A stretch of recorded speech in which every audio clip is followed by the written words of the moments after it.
Pour revenir aux préceptes religieux de la fête du Petit Bayram, nous avons le plaisir d'avoir en ligne Dr Sami Mandour, professeur à l'université de l'Azhar. Dr Sami Mandour, bonsoir et bienvenue avec nous. Bonsoir, merci. Dr Sami Mandour, la fête du Petit Bayram a ses traditions et a ses préceptes religieux, en plus évidemment des célébrations et le côté social et traditionnel. Au niveau des préceptes religieux, comment est-ce que les fidèles peuvent célébrer la fête à merveille? Oui, bismillahirrahmanirrahim. Alhamdulillah, wa salatu wa salam ala sayyidina rasulillah wa ala alihi wa sahbihi wa man wala. Amma ba'd. Félicitations à vous et à tous les téléspectateurs musulmans dans le monde tout entier à l'occasion de la fête du Petit Bayram, la rupture des jeûnes. Et quand on dit la rupture des jeûnes pour les musulmans, donc nous avons déjà fait observer le jeûne prescrit du mois de Ramadan.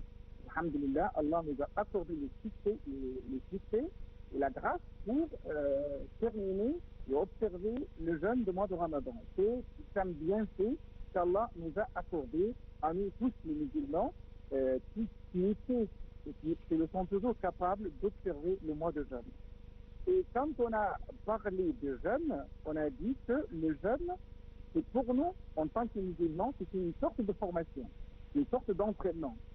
C'est-à-dire tout au long du mois de Ramadan, on est entraîné à nous contrôler, à nous maîtriser, à maîtriser notre colère, à bien se comporter avec les autres. Donc là, c'est ce qu'on a déjà fait tout au long du mois de Ramadan. Et maintenant, le mois de Ramadan est fini. C'est la rupture du jeûne du mois de Ramadan. C'est la fête, c'est Al-Eid. Donc nous avons devant deux choses. La première chose, nous sommes devant une joie. Une joie puisque Allah nous a accordé les succès d'observer le mois de jeûne. Et là, dans un hadith, le prophète sallallahu alayhi wa sallam nous a dit la même chose. Puisque le hadith, le prophète nous a dit les sa'imi farhatani. C'est-à-dire pour le jeûneur, celui qui a déjà observé le jeûne, il a deux joies. Et donc la première joie, ou le prophète, la première joie, c'est au moment où il doit rendre le jeûne. C'est-à-dire, au moment où on a terminé, chaque jour, on peut faire la même chose. Mais à la fin du mois de Ramadan, on a rempli le jeûne de tous les mois de Ramadan. On est sur le point de célébrer la fête du Petit Bayram. Donc, on a une grande joie, puisqu'on a, alhamdulillah, on a fait ce qu'on devait déjà faire tout au long du mois de Ramadan. Et donc, maintenant, c'est la joie, c'est la grande joie. Puisqu'on a déjà rempli les jeûnes et alhamdulillah, nous avons déjà à avoir le bienfait d'observer le jeûne. Deuxième joie, c'était au moment où on doit rencontrer notre Seigneur, c'est-à-dire au jour du mois dernier. Pourquoi il y a une grande joie même le jour du mois dernier? Puisque dans un autre hadith, le prophète nous a dit As-siyam wal-Qur'an yashfa'ani. C'est-à-dire, pour nous, en tant que musulmans, comme le dit le hadith, le jeûne et le Coran, ce sont des intercesseurs en faveur des musulmans au jour du jugement dernier auprès d'Allah subhanahu wa ta'ala. Ça veut dire quoi? Ça veut dire le jour du jugement dernier, le jeûne s'adresse au Seigneur en lui disant au Seigneur, je lui interdis de manger et de boire et de faire de rapports sexuels illicites tout au long de la journée du mois de Ramadan. Et donc Allah accorde lui pardon. Allah accepte mon intercession en sa faveur. Et c'est la même chose, le Coran le fait. Et nous, pour nous les musulmans, le mois de Ramadan, c'est le mois de jeûne et c'est le mois du Coran. Et imaginez que les deux, c'est-à-dire le jeûne et le Coran, doivent interciter en faveur des musulmans du jour du mois dernier. C'est un grand bienfait qu'Allah subhanahu wa ta'ala accordera aux jeûneurs le jour du mois dernier. Donc c'est la première chose pour laquelle nous en tant que musulmans, nous devons avoir la joie après l'écoulement, la fin du mois de Ramadan. La première chose. Deuxième chose, pour nous c'est une fête. Et pour les musulmans, les moments de la fête, c'est aussi, c'est pas uniquement des moments de joie, mais c'est aussi des moments de pratique spirituelle. d'adoration. Et que la joie même, c'est une adoration, c'est un acte d'adoration. Quand on est, il y a des gens qui disent, mais quand on est heureux et quand on manifeste notre joie, c'est pas quand même de l'adoration. Non, c'est de l'adoration. Puisque c'est Allah et le prophète qui nous a demandé d'être joyeux et d'être content et d'être heureux au moment de la rupture de jeûne. Et même là, on commence à parler du fait que le prophète sallallahu alayhi wa sallam, quand il est arrivé à Médine, il a trouvé les gens, c'est-à-dire les juifs à l'époque, qui avaient des jours de fête, des jours où ils peuvent jouer, manifester leur joie, et faire n'importe quoi pour exprimer leur joie. Et quand on a posé la question au prophète sallallahu alayhi wa sallam, le prophète a dit aux musulmans, Allah subhanahu wa ta'ala vous a remplacé les jours des fêtes des juifs par 2 autres jours, c'est-à-dire la fête du petit Bayram et la fête du grand Bayram, la fête des sacrifices. Ce sont les fêtes principales pour les musulmans et où Allah subhanahu wa ta'ala nous a demandé, et le prophète nous a demandé aussi d'exprimer et de manifester notre joie. Donc, qu'est-ce que nous devons faire en tant que musulmans le jour de la fête? Moi, je dis d'abord, les derniers jours du mois de Ramadan, on a rempli le jeûne. La première chose que nous devons faire, c'est de s'acquitter de le monde de la rupture des jeûnes. C'est la première chose que le musulman doit faire après le coucher du soleil du dernier jour du mois de Ramadan. Il faut aux musulmans, il faut vous acquitter, il faut verser le monde de la rupture des jeûnes. Pourquoi on doit verser le monde de la rupture des jeûnes dans ce jour-là? Puisque demain, ça sera la fête. Et même les fuqaha, les jurisconsultes, ont autorisé aux musulmans de verser la zakat al-fitr, c'est-à-dire le monde de la rupture des jeûnes, même dès le début du mois de Ramadan. C'est pour quelle raison? C'est parce que, normalement, nous devons subvenir aux besoins des pauvres. Il y a des pauvres qui ont besoin d'acheter de nouveaux vêtements pour leurs enfants. Il y a des pauvres qui ont déjà besoin d'acheter de la viande et de la nourriture pour leurs enfants. Il y a des nécessités qui ont besoin de l'argent pour faire n'importe quoi, pour exprimer eux aussi leur joie le jour de la fête. Donc, si nous avons déjà commencé à verser le monde de la rupture de jeûne même à la moitié du mois, au début du mois, à la fin du mois, c'est pour aider ces gens-là à subvenir à leurs besoins les jours de la fête. C'est pour qu'ils puissent aussi exprimer et partager avec nous la joie.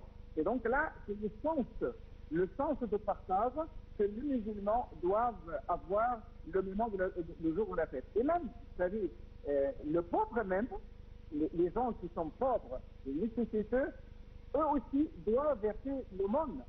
C'est-à-dire, s'il a déjà la possibilité de quoi manger et boire le jour de la fête, il doit aussi, lui aussi, verser le monde de la richesse. Pourquoi? C'est pour lui dire, vous, en tant que pauvre aussi, vous pouvez donner. Là, le sens de partage, de la joie et même de la responsabilité, il a dans la société. C'est la solidarité sociale qui doit régner dans la société musulmane, surtout dans les moments de fête et dans les moments de la joie. Nous tous, nous devons partager le même sentiment et la même émotion les jours de la fête. Et donc là, c'est la première chose que nous devons faire. La deuxième chose que nous devons faire, la nuit de la fête même, le prophète sallallahu alayhi wa sallam nous a recommandé de faire la prière de nuit lors de la nuit de la fête. C'est-à-dire, c'est pas, là, le salawat, c'est fini, c'est la prière que nous devions faire tout au long du mois de Ramadan, et maintenant c'est la nuit du jour de la fête. Donc le prophète nous a recommandé aussi de faire la prière de la nuit. Même le prophète a dit Man ahya laylata al-eid, ahya Allahu qalbahu yawma tamut al-qulub. C'est un musulman se lever la nuit de la fête et a fait la prière de la nuit, Allah subhanahu wa ta'ala va revivre son cœur au jour où les cœurs doivent mourir. Donc là, c'est une occasion pour les musulmans de faire des pratiques chrétiennes, même la nuit de la jour de la fête. La troisième chose que nous devons faire le matin, donc nous avons versé le monde, de la rupture de jeûne, zakat al-fitr. Deuxième chose, nous avons fait la prière de la nuit même de la fête. Troisième chose, ça arrive la prière de la fête. La prière de la fête, à la prière de la fête, tous les musulmans peuvent assister. Même les femmes qui sont en état de menstruation, même les femmes qui ont déjà un accouchement, c'est-à-dire tous les musulmans, enfants, femmes, garçons, hommes, tous peuvent avoir venir assister à la prière de la fête. Pourquoi? C'est parce que normalement c'est un jour de joie et nous tous, hommes, femmes, enfants, nous devons partager le même moment de joie et nous devons nous rencontrer tous les musulmans de quartier, doivent tous se rencontrer ces mêmes moments pour se serrer les mains et pour se féliciter les jours de la fête et ainsi de suite. La quatrième chose que nous devons faire en tant que musulmans, c'est de commencer le jour de la fête, manifester la joie, oui, mais quand même, vous devez quand même faire introduire et entrer la joie dans les cœurs des autres, c'est-à-dire les autres musulmans. Nous devons faire dans ces jours-là, nous devons nous rendre visite à nos parents et à nos proches, à nos amis et à tous les gens qui ont déjà des relations avec nous, ce qu'on appelle observer les liens de parenté dans ce jour-là. Ce sont des gens très importants que le musulman doit faire dans ce jour de fête. Oui, à vous. Et pour Zakat el-Fitr, tout précisément, on a combien de temps pour la faire? Est-ce que ça doit être fait la veille, tôt le matin, le premier jour? Que doit-on faire exactement? Le monde de la rupture de jeûne doit être versé avant la prière de la fête. Sinon, ça ne doit pas être une aumône. Le prophète l'a dit. S'il a déjà versé l'aumône de la zakat al-fitr avant la prière de la fête, c'est une aumône de la rupture de jeûne, c'est zakat al-fitr. Mais s'il n'a pas fait, donc s'il a fait après la fête, ce n'est plus l'aumône de la fête, mais c'est une aumône tout court. Donc le musulman doit, soit dès le début du mois de Ramadan, qu'il s'accélère et qu'il se hâte de le faire dès le moment où l'on parle maintenant. Il doit s'en acquitter avant la zakat al-fitr, c'est-à-dire après le coucher du soleil du dernier jour du mois de Ramadan, voilà, dans l'Isra a dit, demain ça sera la fête. Donc il doit se hâter pour verser sa zakat avant d'aller faire la prière de la fête. C'est obligatoire, parce que le monde de la rupture de jeûne, c'est une obligation. Donc il doit le faire, parce que normalement, c'est pourquoi on fait la zakat al-fitr. Parce que le prophète l'a dit,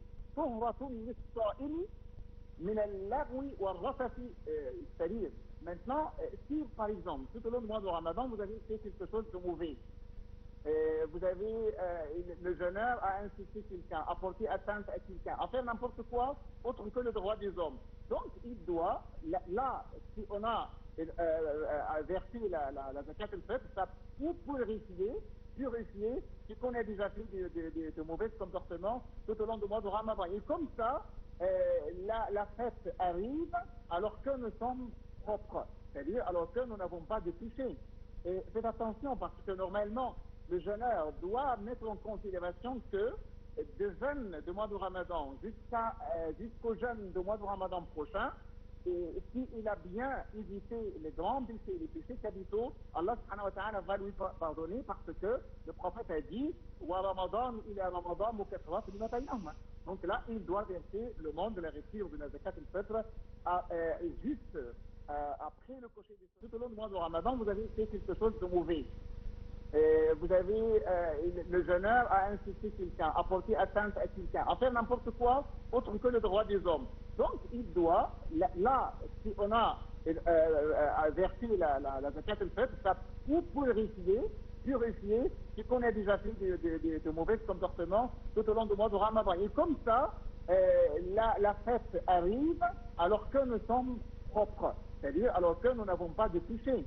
Et faites attention parce que normalement, le jeûneur doit mettre en considération que de jeûne du mois de Ramadan jusqu'au jeûne du mois de Ramadan prochain, Et s'il a bien évité les grands péchés, les péchés capitaux, Allah subhanahu wa ta'ala va lui pardonner parce que le prophète a dit wa Ramadan ila Ramadan mukaffarat lima baynahuma. Donc là, il doit verser le monde de la rupture de la zakat al-fitr juste après le coucher du soleil du dernier jour du mois de Ramadan et avant d'aller se rendre à la mosquée ou bien au lieu où il doit faire la prière de la fête.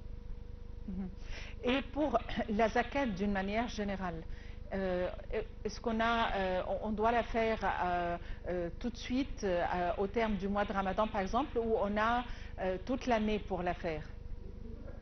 Parce que normalement, les zakat en général, soit des zakats des biens pour les biens, prélevés sur les biens, ou bien des sociétés, n'importe quelles les autres sortes de zakat, il y a d'autres prescriptions, il y a d'autres conditions pour cette zakat.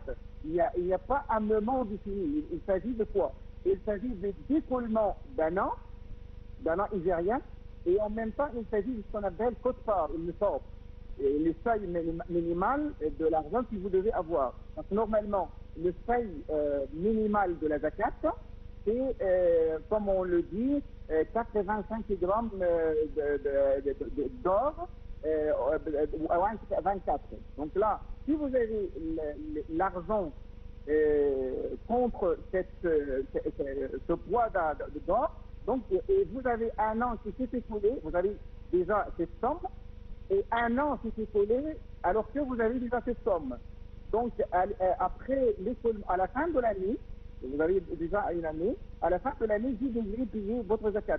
Que ce soit au mois de Shawwal, au mois de Ramadan, au mois de Zulhijjah, au mois de Muharram, c'est au moment où l'an s'est écoulé et au moment où vous avez la somme, le seuil minimal à partir duquel vous devez payer votre zakat, vous devez la payer même au mois de Ramadan ou bien dans d'autres mois de l'année. En fait, pour calculer la zakat, nous savons qu'il s'agit de 2,5 de l'argent ou de la somme qui reste dans un compte en banque, par exemple, pendant un an, ou 10% du revenu. Pardon? Oui, voilà. Là, vous avez une somme. Cette somme doit atteindre le seuil minimal, c'est-à-dire l'équivalent de 85 grammes d'or, 24. Donc c'est la première condition. La deuxième condition, vous devez avoir cette somme pour un an. Mais comment peut-on savoir que c'est l'équivalent de 85 grammes d'or? C'est-à-dire, comment peut-on savoir? Vous allez quand même, chaque jour, on a déjà le prix d'or. Donc vous devez calculer. Parce que ça varie. Ces temps-ci, ça varie presque tous les jours. De toutes les manières, on va prendre ça d'une manière grosso modo. Normalement, c'est tout simple. Moi, j'ai une somme de l'argent dans mon compte bancaire. C'est combien exactement? Par exemple, maintenant, si je calcule bien, les 24 grammes d'or égale combien d'argent dans ce jour-là? Si dans ce jour-là, la somme d'argent que j'ai atteint le seuil maximal, c'est-à-dire l'équivalent de 85, dans ce cas-là, et un an s'est écoulé, vous avez la même somme toujours tout au long de l'année. À l'écoulement de l'année, dans ce jour-là, je dois payer la zakat du bien, relevé sur les biens. Et vous avez les deux conditions ensemble.